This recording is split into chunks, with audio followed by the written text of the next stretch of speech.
ให้กดประมาณ11 นาฬิกาหรือว่าประมาณ2 นาฬิกานะครับโอ้ถ้าเราหยุดนะครับรถมันจะไหลถอยหลังพละกำลังนี่เหลือเลยนะคันนี้จริงนี่บรรทุกน้ำหนักอีก200 กิโลนะครับซึ่งถ้าไฟตัวเนี้ยติดสว่างขึ้นมาเนี่ย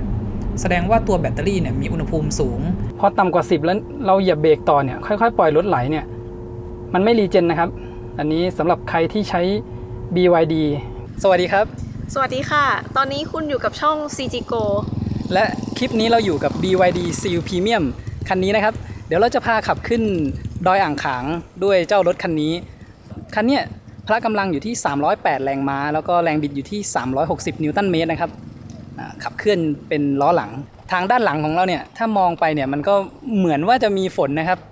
ซึ่งถ้ามันมีฝนตกเนี่ยสภาพถนนมันก็จะเปลี่ยนไปนะครับอาจจะ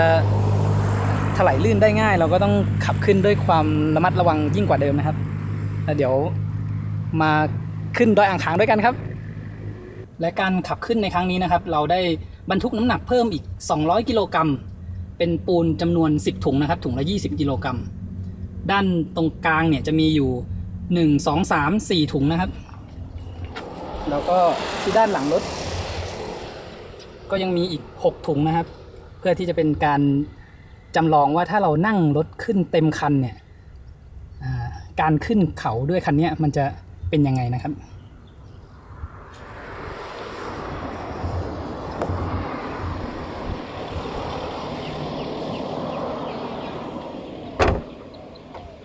อันนี้ดูจากมุมด้านข้างนะครับที่ตำแหน่งล้อหลังแล้วก็ล้อหน้าเนี่ยขนาดบรรทุกน้ำหนักเพิ่มอีก200 กิโลที่ด้านหลังนะก็ไม่ได้ดูเหมือนจะท้ายยุบลงไปสักเท่าไหร่เลยนะครับดูแทบไม่ออกอ่ะจะบอกเป็นเซนก็ไม่แน่ใจนะว่ามันต่างหรือเปล่าตอนนี้แบตเรามีอยู่ 68% นะครับแล้วก็ระยะทางเนี่ยเหลืออยู่อีก422 กิโลเมตรเดี๋ยวเราลองดูว่าขึ้นไปถึงเนี่ยแบตจะเหลือกี่เปอร์เซ็นต์นะครับ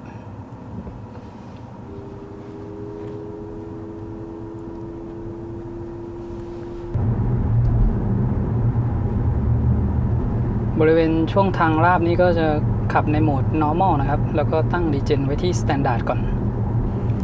ในการขับรถขึ้นลงเขานะครับพอเป็นรถยนต์ไฟฟ้าเนี่ยช่วยให้เราสามารถขับขึ้นและลงเขาได้อย่างสะดวกสบายขึ้นมากนะครับเพราะว่าพละกำลังก็เหลือเฟือในการขึ้นเขาและในการขับลงเขาเนี่ยก็มีระบบรีเจนมาช่วยในการชะลอความเร็วนะครับทำให้ไม่ต้องห่วงเรื่องความร้อนของเบรกนะครับ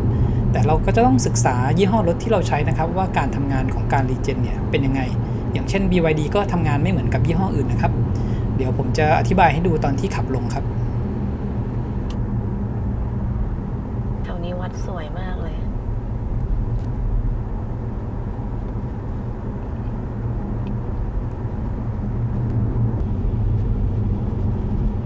ช่วงนี้นี่เขียวชอุ่มเนี่ยนะช่วงใกล้ๆจะปลายฝนแล้วนะแล้วก็วันนี้แดดดีด้วยท้องฟ้าสดใสแต่เมฆเยอะนะก็มีโอกาสจะฝนตกใช่เมื่อกี้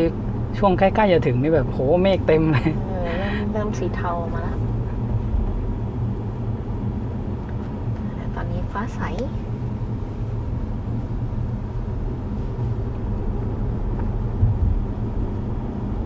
ตอนนี้ก็น่าจะเริ่มชันแล้วนะครับเริ่มขึ้นทางชันแล้วภูเขาอยู่ข้างหน้าเนี่ย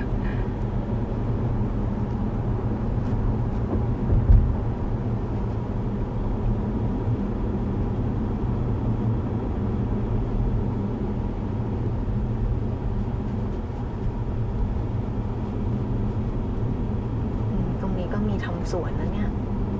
ระยะทางขึ้นคดเคี้ยว11 กิโลนะครับมีป้ายบอกไว้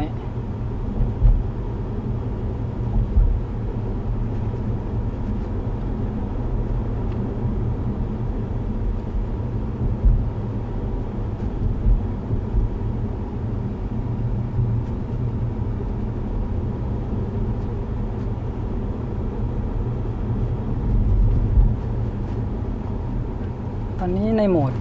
normal นะครับเราก็ยังเหยียบคันเร่งขึ้นไปได้เรื่อยๆ เดี๋ยวลองเปลี่ยนเป็นสปอร์ตดู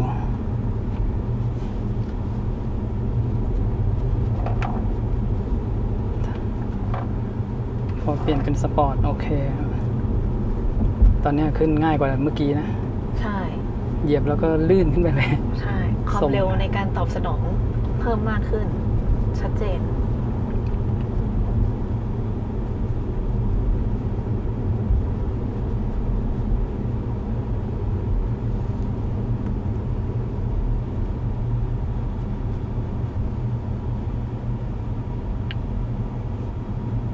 เมื่อกี้ที่ขึ้นชันๆมานะครับ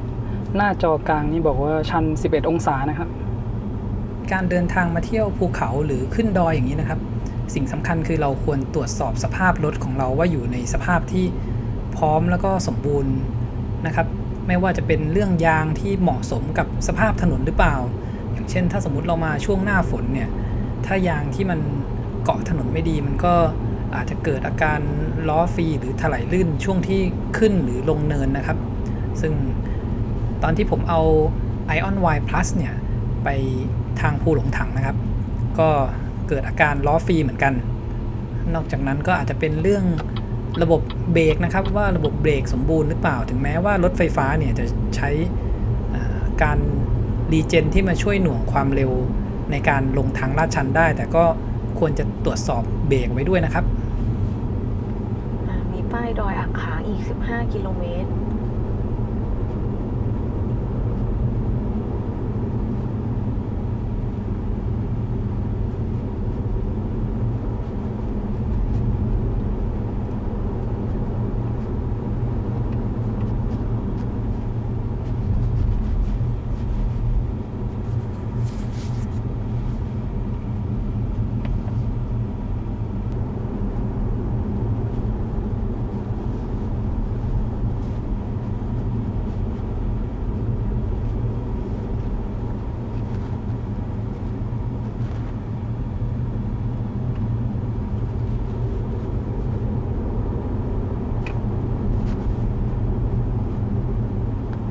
ตอนนี้การขับขี่ผมตั้งไว้ที่โหมดสปอร์ตนะครับแล้วก็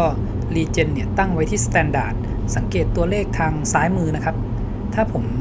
ปล่อยเท้าออกจากคันเร่งเนี่ยการรีเจนมันจะค่าอยู่ประมาณไม่เกินลบ17กิโลวัตต์นะครับในการตั้งค่าที่เป็นรีเจนสแตนดาร์ดแต่ถ้ามันติดลบมากกว่านั้นแสดงว่าผมเหยียบเบรกเพิ่มนะครับระวังดินสไลด์ข้างหน้าช่วงนี้เป็นหน้าฝนด้วย มีดินสไลด์ลงมาข้างทาง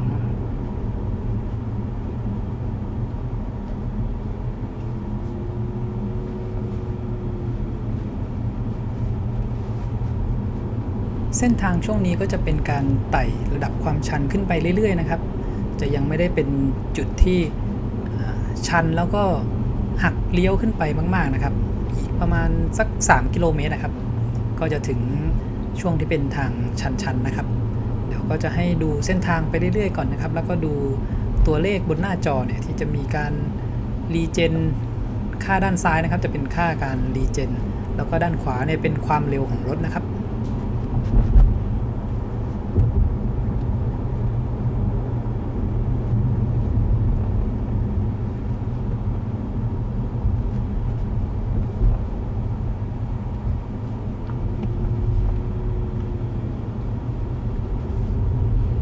แล้วก็ในช่วงที่ขับผ่านทางขรุขระนะครับผมจะสลับมุมกล้องมาให้ดูภายในห้องโดยสารนะครับว่า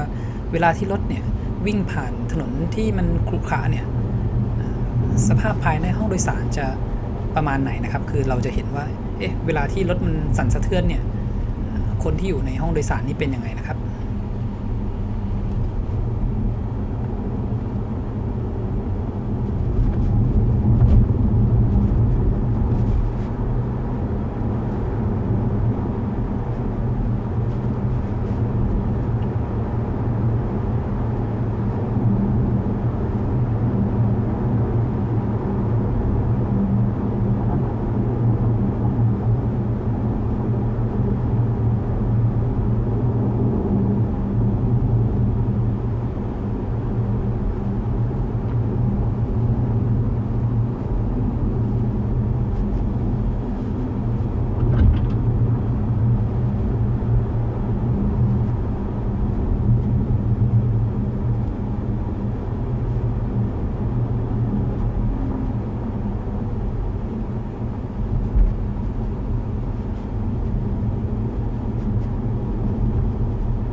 ช่วงที่ผ่านมานี่เรายังไม่เจอทางที่มัน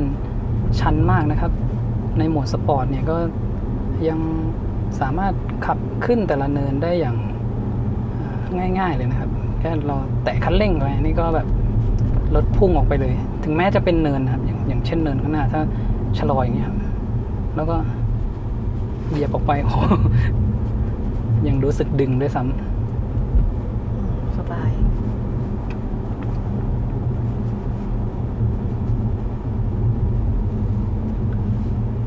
วิวสวยอยู่นะเนี่ย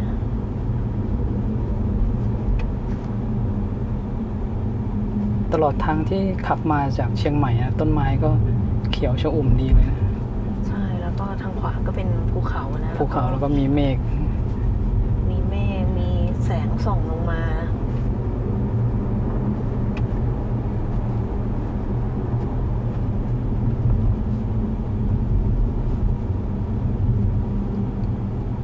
มีป้ายเตือนนะครับ ทางขึ้นเขาสูงชัน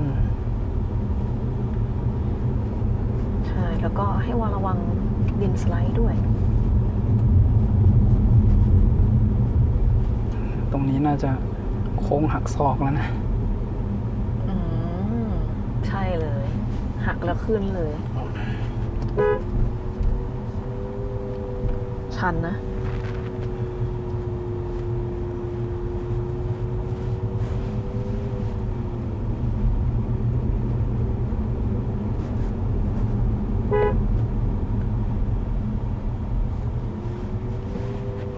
แตรคันนี้เป็นไงบ้างกดยากไหม คือแต่คันเนี้ยก่อนหน้านี้ก็อ่านในกลุ่ม BYD กันนะครับเขาบอกว่ามันกดยากท่านเนี่ยเรากดตรงนี้มันจะยากหน่อย ให้กดประมาณ 11 นาฬิกาหรือว่าประมาณ 2 นาฬิกานะครับ อ๋อ จะใช้แรงน้อยลง ใช่ มันกดตรงมุมลงไปพอดี ถ้าเรากดลงไปตรงกลางก็อาจจะยาก ระวังหลุมระวังหลุม ตรงนี้มีหลุมนะ ใช่ ตอนนี้ก็บ่าย3 โมงเกือบครึ่งแล้วนะรถก็เลยน้อยหน่อยนะครับ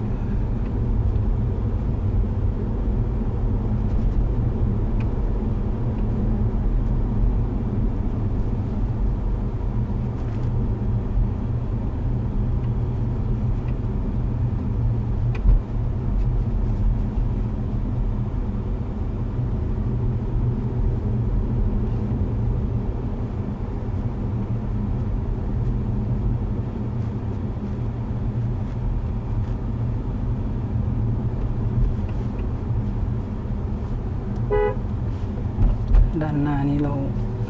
มองไม่เห็นนะก็กดแตรไว้หน่อยเผื่อมีรถสวนลงมา ค่ะ เนี่ยตอนนี้เนินชันเราก็เพียงแตะคันเร่งนะครับรถก็พุ่งออกไปได้แบบง่ายเลยนะ ใช่ก็ยังรู้สึกว่าพละกำลังยังเหลือๆ คันนี้นี่เป็นขับเคลื่อนล้อหลังนะครับหรือว่ารุ่นพรีเมียม ถ้าเป็นไดนามิกกับพรีเมียมเนี่ยขับเคลื่อนล้อหลัง ถ้าเป็นตัวท็อปเนี่ยจะเป็น all wheel drive performance นะขับเคลื่อน4 ล้อ บริเวณชันๆอย่างนี้นะถ้าเจอฝนด้วยนี่ ก็ เสียวอยู่ เสียวอยู่เหมือนกันนะ ตกอยู่ ที่เราไป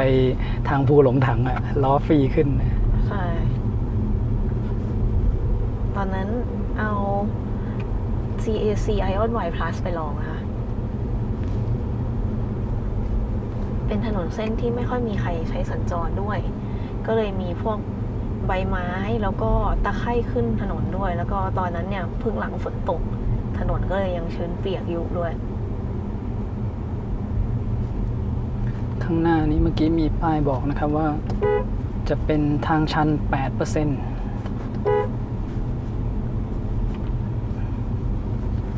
8% นี้บนหน้าจอขึ้นว่า 9 องศานะครับ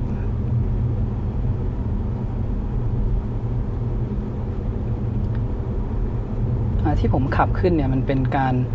ทดสอบรถนะครับ เพราะฉะนั้นจะไม่ค่อยได้เร่งส่งสักเท่าไหร่ คือเราจะลองดูพละกำลังว่าถ้าเราขึ้นแบบไปเรื่อยๆอย่างเงี้ยมอเตอร์มันจะมีอาการร้อนหรือเปล่า มีป้ายบอกให้สัญญาณแตรด้วยนะ เพราะมันเป็นโค้ง ใช่ หักศอกลงมานะบริเวณนี้ ก็จะเป็นจุดบอดที่คนที่วิ่งลงมาก็จะมองไม่เห็นเราด้วย ต้องตีโค้งกว้างหน่อยนะครับ ค่ะ ถ้าเราไปเข้าตรงช่วงโค้งแคบๆ ไม่แน่ใจว่าล้อจะฟรีหรือเปล่า แล้วก็มีเมื่อกี้มีป้ายที่จอดรถฉุกเฉินอีก100 เมตร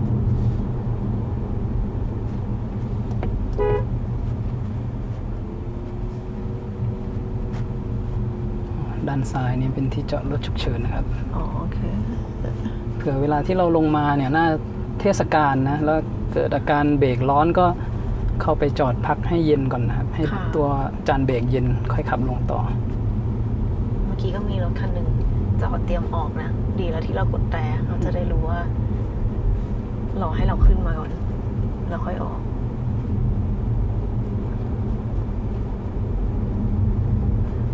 คือตั้งแต่ขึ้นมาเนี่ยก็เลี้ยงคันเร่งขึ้นมาเรื่อยๆนะครับ ไม่ได้แบบต้องพยายามกดอะไรเลย น่าจะยังไม่ถึงครึ่งของความลึกคันเร่งเลยอะ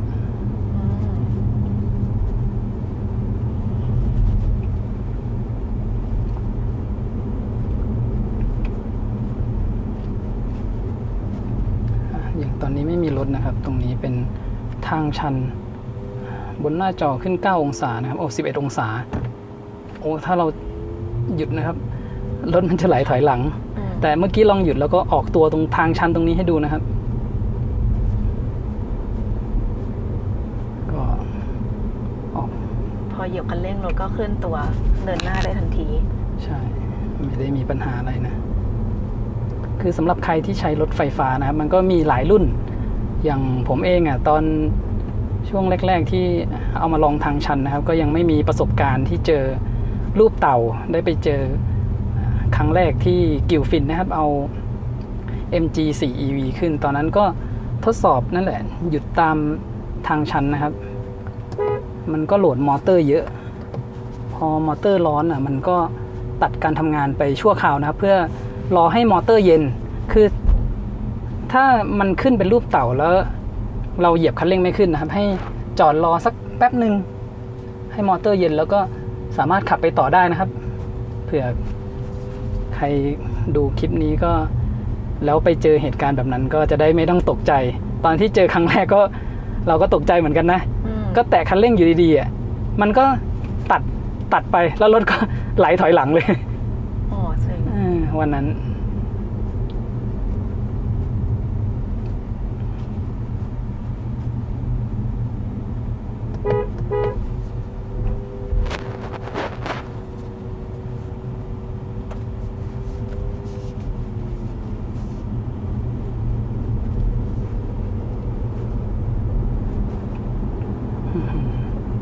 พละกำลังนี่เหลือเลยนะคันนี้ อ๋อจริง นี่บรรทุกน้ำหนักอีก200กิโลนะครับคือถ้ามากัน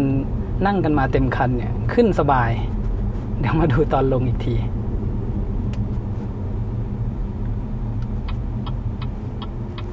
เลี้ยวขวาไปดอยอ่างขาง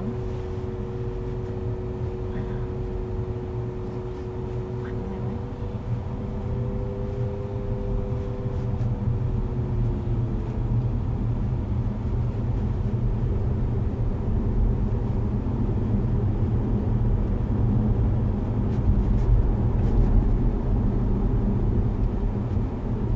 ก็อันนี้เราก็ขึ้นมาถึงด้านบนแล้วนะครับ เดี๋ยวขับไปตรงจุดชมวิว ตัวไฟสัญลักษณ์ในรูปนี้นะครับ เป็นไฟเตือนแบตเตอรี่แรงดันสูงร้อนเกินไป ซึ่งเราอาจจะพบเจอไฟตัวเนี้ยได้ในขณะที่เราขับขึ้นทางลาดชันเป็นเวลานานในสภาพอากาศร้อนนะครับ ซึ่งถ้าไฟตัวเนี้ยติดสว่างขึ้นมาเนี่ยแสดงว่าตัวแบตเตอรี่เนี่ยมีอุณหภูมิสูง ในคู่มือก็แนะนำให้เราจอด แล้วก็พักให้อุณหภูมิแบตเย็นลงนะครับ แต่หากไฟตัวเนี้ยมันติดแล้วก็กระพริบเนี่ยในคู่มือเนี่ยแนะนำให้จอดรถอย่างปลอดภัยแล้วก็ลงจากรถโดยเร็วที่สุดนะครับ เราแวะตรงนี้นะครับ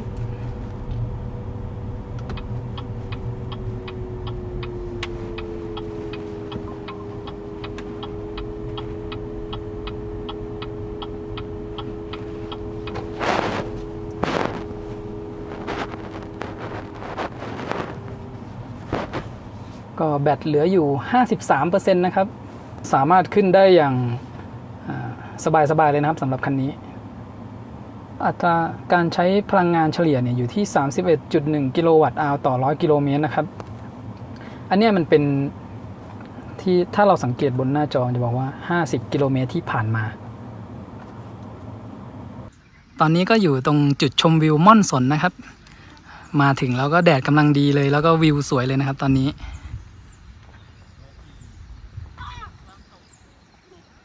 ไกลๆตรงนู้นเห็น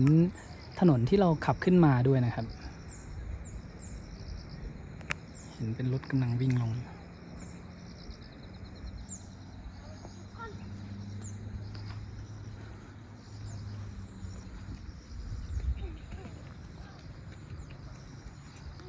ตรงนี้ก็มีเต็นท์ให้สำหรับมานอนพักนะครับของอุทยานเดี๋ยวจะพาขับลงแล้วนะครับตอนนี้แบตมีอยู่ 51% แล้วก็ระยะทางที่จะวิ่งได้เนี่ยเหลืออีก306กิโลเมตรเดี๋ยวลองดูนะครับลงไปถึงด้านล่างเนี่ยจะได้ระยะทางเพิ่มขึ้นมาเท่าไหร่แล้วก็แบตเพิ่มขึ้นมาเป็นกี่เปอร์เซ็นต์นะครับสำหรับรถยนต์ไฟฟ้านะครับในการลงเขาเนี่ยเราไม่ควรที่จะมีแบตเตอรี่มากกว่า 95% นะครับเพราะในระหว่างที่ลงเขาอยู่เนี่ยถ้าหากมันรีเจนกลับมาเต็ม 100% แปลว่าระบบรีเจนจะไม่ช่วยหน่วงความเร็วให้เรานะครับซึ่งก็จะต้องใช้ระบบของเบรกล้วนๆและเมื่อเราลงเขาเนี่ยเป็นระยะทางไกลๆอย่างเช่นดอยอ่างขางนี่นะครับมันจะเกิดความร้อนสะสมจำนวนมากทำให้ชุดจานเบรกเนี่ยมันร้อนแล้วก็เกิดอันตรายได้นะครับเราจะขับลงด้วยโหมด normal แล้วก็ปรับรีเจนไว้ที่ high นะครับให้รีเจนสูงสุดจะได้ช่วยหน่วงความเร็วรถช่วงทางชันๆนะครับสำหรับ BYD นะครับถ้าเราขับความเร็วช้ากว่า20กิโลเมตรเนี่ยมันจะไม่รีเจนนะครับคือผมคราวนู้นเอาดอลฟินไปขึ้นแล้วก็ลงกิ่วฝิ่นซึ่งทางมันแคบแล้วก็มองไม่ค่อยเห็นโค้งหน้าไปนะครับคือเรามองไม่เห็นก็เลยขับให้มันช้าๆฝนก็ตกด้วยเดี๋ยวลองดูนะครับเนี่ยถ้าเราขับความเร็วประมาณเนี้ยแล้วเหยียบเบรกเนี่ยตอนนี้คือใช้เบรกนะครับรีเจนไม่ขึ้นเผื่อว่าถ้าเป็นช่วงเทศกาลเนี่ยเราอาจจะมีจังหวะที่ต้องตามรถคันหน้าช้าๆมันก็จะไม่รีเจนเนี่ยเมื่อกี้ผมขับเกินความเร็ว20แล้วดูนะครับอันนี้เกิน20แล้วเราเหยียบเบรกมันก็จะรีเจนนะครับแต่ถ้าความเร็วช้าลงมาดูว่าเหลือสักเนี่ยต่ำกว่า10พอต่ำกว่า10แล้วเราเหยียบเบรกต่อเนี่ยค่อยๆปล่อยรถไหลเนี่ยมันไม่รีเจนนะครับอันนี้สำหรับใครที่ใช้ BYD ก็ต้องดูว่ารถของเราทำงานยังไงนะครับตอนนั้นผมก็ยังไม่รู้เหมือนกันเพราะในคู่มือเนี่ยมันไม่มีเขียนบอกไว้นะครับก็หลังจากลงคลิปไปเนี่ยก็มีพี่ๆเขามาคอมเมนต์ไว้นะครับว่าการทำงานรีเจนของ BYD เนี่ยเราจะต้องใช้ความเร็วมากกว่า20กิโลเมตรต่อชั่วโมง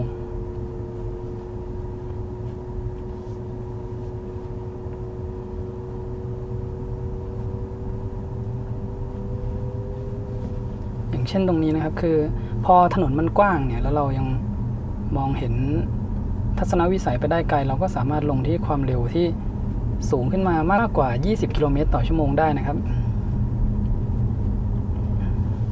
อย่างจุดนี้ก็ความชันอยู่ที่-7 ถึง-8 องศานะคะด้านป้ายสัญลักษณ์ข้างทางก็บอกนะครับให้ใช้ความเร็ว40กิโลเมตรต่อชั่วโมง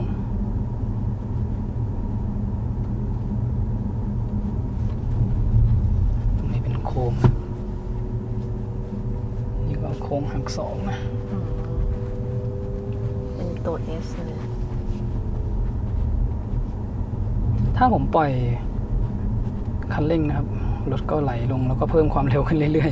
ๆต้องพอแตะเบรกช่วยเข้าไปนะครับก็รีเจนขึ้นมา-50 กิโลวัตต์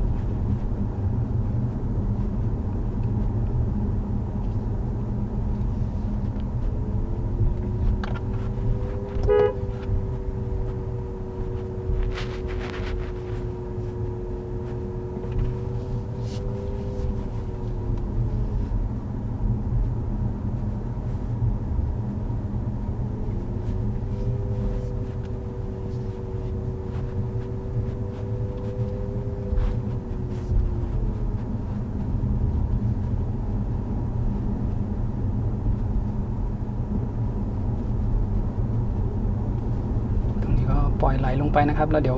ต้องเหยียบเบรกแรงๆรีเจนขึ้นลบ80 กิโลวัตต์โหตรงนี้มันไหลเร็วไปหน่อยนะ ชัน ความเร็วขึ้น -12 องศาถ้าตรงนี้เราปล่อยไหลแล้วถ้าลองเหยียบลึกๆดูว่ามันจะรีเจนขึ้นสูงสักเท่าไหร่นะแต่พอเราเหยียบลงไปลึกๆแล้วรีเจนมันก็ลดต่ำลงเหมือนกันนะ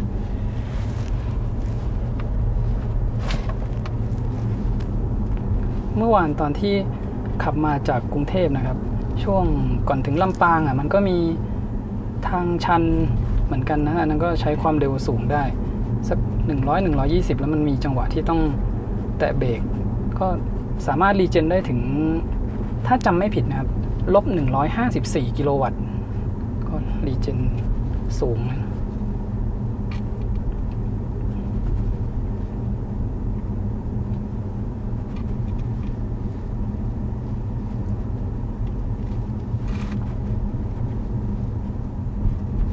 เราลงมาถึงตรงที่จอดรถฉุกเฉินแล้วนะคะป้ายความเร็วข้างทางก็จะให้ใช้ความเร็วที่40 กิโลเมตรต่อชั่วโมงนะครับ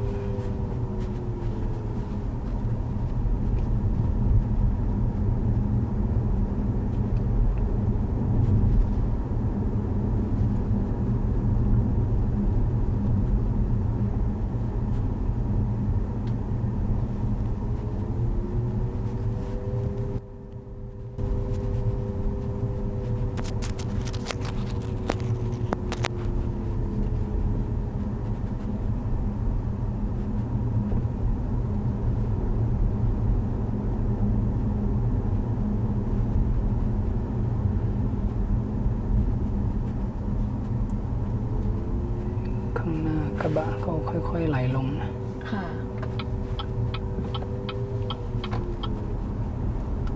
อย่างเช่นเมื่อกี้นะครับรถที่อยู่ด้านหน้าเราเนี่ยเขาขับช้าซึ่งถ้าไม่ใช่ช่วงเทศกาลเนี่ยเราก็สามารถเร่งแซงได้นะครับแต่ถ้าเป็นช่วงเทศกาลแล้วอยู่ในช่วงถนนที่เราไม่สามารถขับแซงได้เนี่ยแล้วข้างหน้ายังมีรถอีกเป็นแถวยาวนะครับแปลว่าเราต้องใช้ความเร็วที่ต่ำแล้วก็ขับช้าๆเบรกต่อกันไปเรื่อยๆนะครับซึ่งพอเป็น BYD เนี่ยและขับความเร็วต่ำกว่า20 กิโลเมตรต่อชั่วโมงนะครับแปลว่าเราจะไม่ได้ประโยชน์ของการรีเจนเลยจะต้องใช้เบรกล้วนๆนะครับมันก็จะร้อนแล้วก็เกิดอันตรายได้ซึ่งที่ใน BYD เขาไม่ได้ให้เกิดการรีเจนที่ความเร็วต่ำกว่า20 กิโลเมตรต่อชั่วโมงนะครับมันก็จะได้ประโยชน์เวลาที่เราใช้ขับในเมืองเนี่ยเราแค่ปล่อยเบรกรถมันก็ไหลไปนะครับแล้วก็ไม่มีตัวรีเจนเนี่ยมาคอยหน่วงชะลอความเร็วลงให้เราต้องเร่งคันเร่งออกไปใหม่นะครับ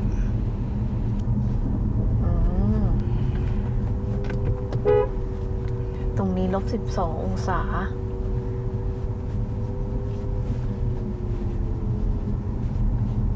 แล้วก็ต่อด้วยโค้งอีกโค้งนึงเลยเนี่ยยังตัวแตกทีบริเวณอย่างนี้เราก็เบรกจนความเร็วแทบจะลดต่ำกว่า20 กิโลเมตรต่อชั่วโมงนะครับแต่มันคือถ้าเรารู้แล้วว่า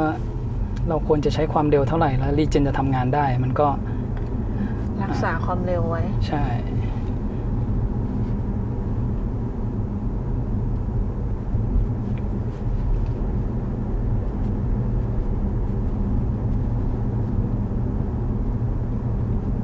โอ้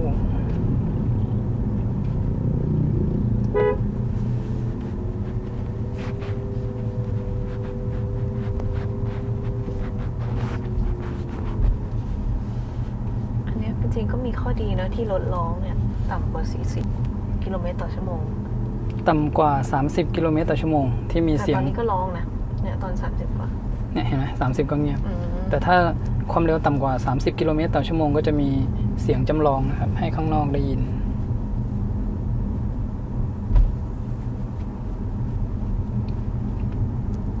สังเกตที่ค่ารีเจนฝั่งซ้ายนะครับที่เป็นค่าติดลบอยู่อย่างเช่นตอนนี้ประมาณ-17 กิโลวัตต์เนี่ยในโหมด normal แล้วตั้งรีเจนไว้ที่ high นะครับถ้าผมยกเท้าออกจากคันเร่งเนี่ยมันจะติดลบอยู่ประมาณไม่เกินสัก35 กิโลวัตต์นะครับแต่ถ้าเป็นค่าที่ติดลบมากกว่านั้นเนี่ยแสดงว่าผมเหยียบเบรกเพิ่มเข้าไปนะครับแ แล้วก็ถ้าผมตั้งรีเจนไว้แค่สแตนดาร์ดถ้าผมยกเท้าออกจากคันเร่งเนี่ยมันจะติดลบอยู่ประมาณ-15 ถึง-17 กิโลวัตต์และถ้ามันมากกว่านั้นก็แสดงว่าเราเหยียบเบรกเพิ่มเข้าไปนะครับ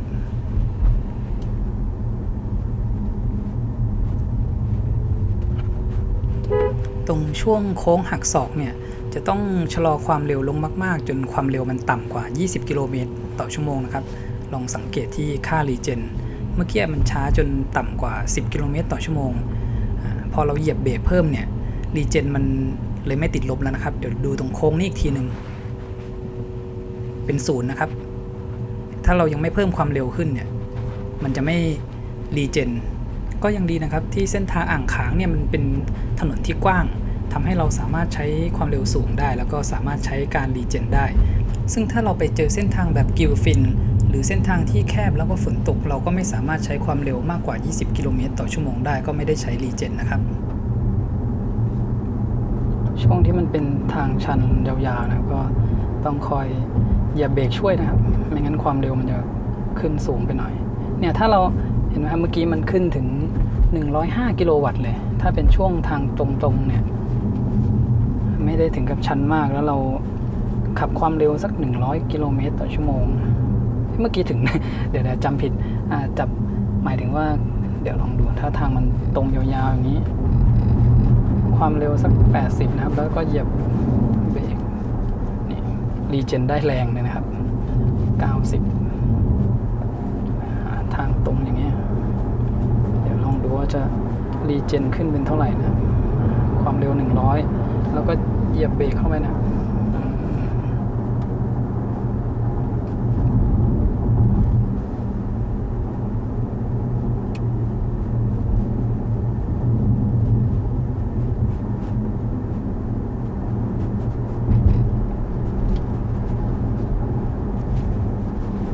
ตอนนี้แบตเพิ่มขึ้นมาอีก 4% แล้วนะครับ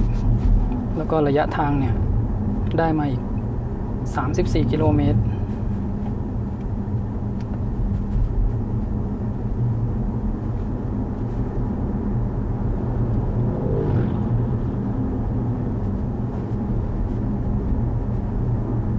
เมื่อกี้ช่วงก่อนจะขับลงนะครับเราได้ลองขับต่อขึ้นไปนะครับไปตรงเขาเรียกอะไรนะศูนย์อะไรนะการเกษตรสถานีเกษตรนะครับเรียกชื่อถูกหรือเปล่าก็อาจจะสงสัยว่าทำไมตอนขึ้นไปถึงแบตเหลือน่าจะ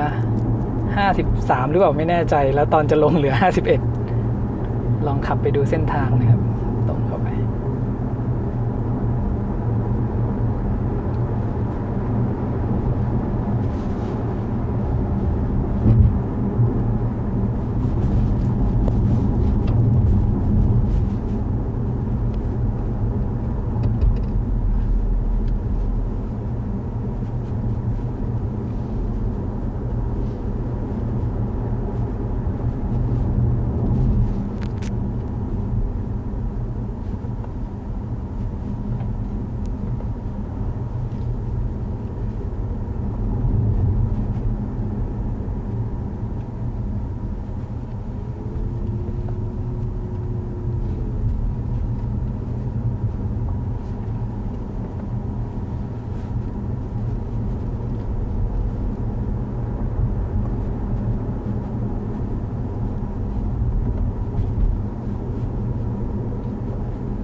ในเรื่องการขับขี่แล้วก็เข้าโค้งนะ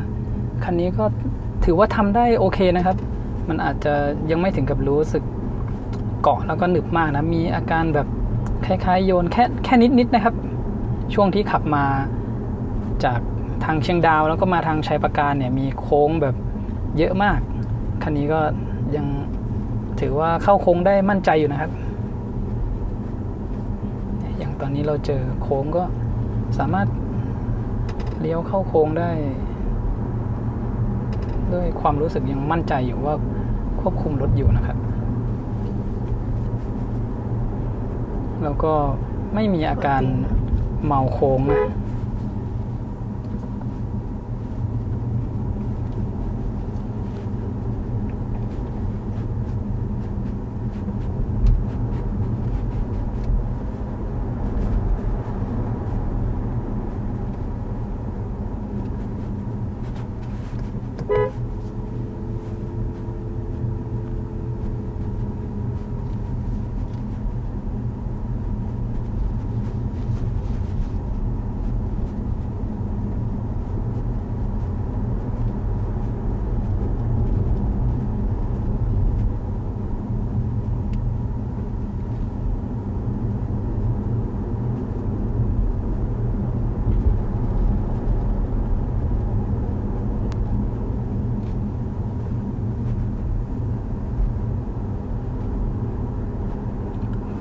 ข้างหน้านี่มีป้ายบอกไว้นะครับ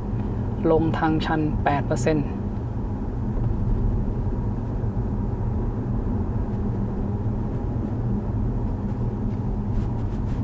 ข้อดีของรถยนต์ไฟฟ้านะครับเวลาที่เราลงทางลาดชันเนี่ยเราสามารถใช้การรีเจนเนี่ยมาช่วยหน่วงลดความเร็วของตัวรถได้นะครับใน Atto 3เนี่ยมันก็จะมีระบบควบคุมการลงทางลาดชันที่เรียกว่า Hill Descent Control นะครับแต่ใน BYD Seal เนี่ยผมหาฟังก์ชันนี้ไม่เจอนะครับและในคู่มือก็ไม่มีเหมือนกันซึ่งไอตัวฟังก์ชันเนี่ยจะเป็นการช่วยเราลงทางลาดชันโดยใช้ระบบการเบรกนะครับในการทำงานของมันเนี่ยจะทำงานอยู่ที่ความเร็ว 11 ถึง 38 กิโลเมตรต่อชั่วโมงโดยมันจะช่วยเราเบรกแล้วก็ค่อยๆลงทางลาดชันนะครับแต่มันจะไม่เหมาะกับทางลาดชันที่เป็นทางลาดชันระยะยาวๆอย่างเช่นดอยอ่างขางอย่างนี้นะครับเพราะว่ามันจะทำให้เบรกเนี่ยร้อนแล้วก็เกิดอันตรายได้เหมือนกันนะครับ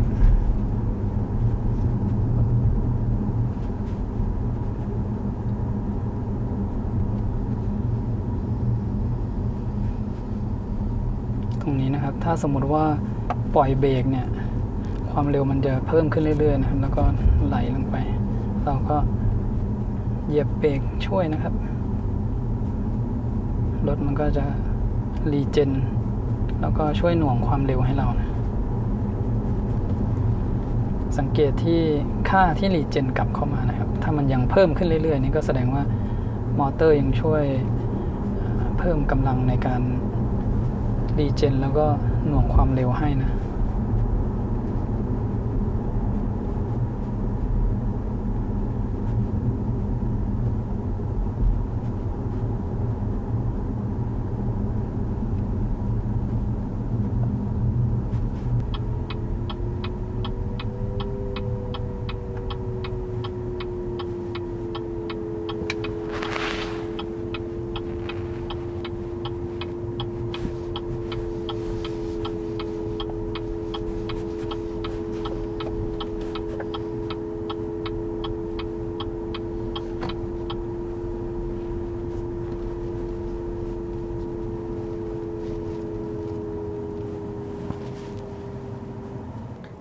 มาดูที่หน้าจอนะครับ